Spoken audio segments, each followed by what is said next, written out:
All right, let's get right into it.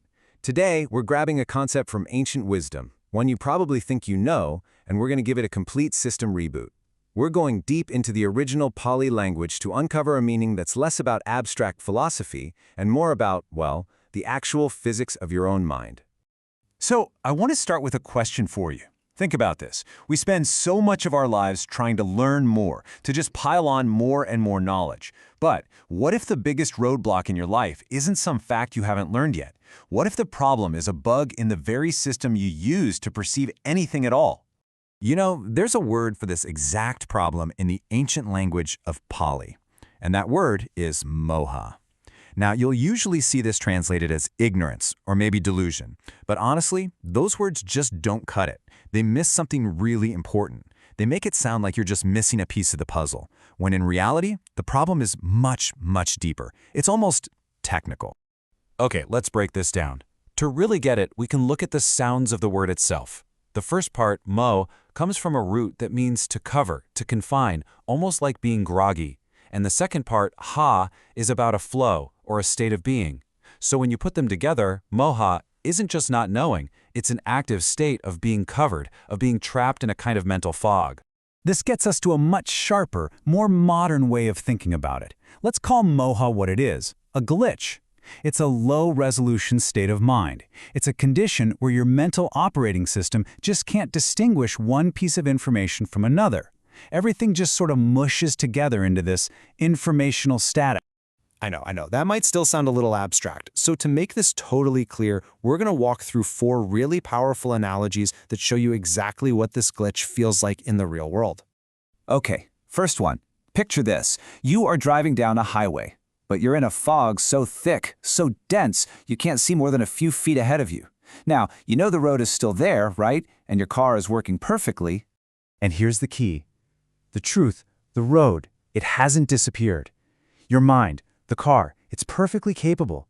The problem is the environment itself is compromised. You can't see the road signs, you can't tell how far away the next car is. That fog, that thing that's clouding your vision and making it impossible to make a good decision, that is Moha. All right, let's build on that with our next analogy.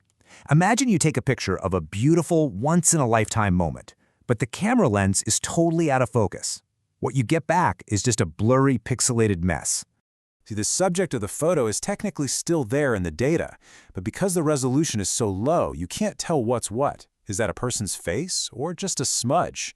This is exactly what Moha does to how we see the world. It blurs reality, making us chase after things that have no real value, all because we can't see them for what they truly are. Now for our third analogy, think about what it feels like to be intoxicated. Your senses are technically working, you can still see and hear, but your brain's ability to process all that incoming data is just shot. Your judgment is gone, your coordination is a mess. And this is so important because it shows how Moha isn't just passive. It's an active misreading of reality. It's like a psychological anesthetic.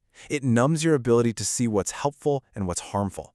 You become like someone who reaches out to touch a beautiful glowing flame, completely unable to recognize that it's going to burn you. And finally, let's bring this right into our world. Imagine you're trying to watch something, but your screen is just filled with static, the hissing, flickering digital noise. You know the show is being broadcast. The data is there, but all you see is a mess. The signal, the truth, is being sent, but the internal noise in your own system, the Moha, is just so loud that you can't pull any real meaning out of it.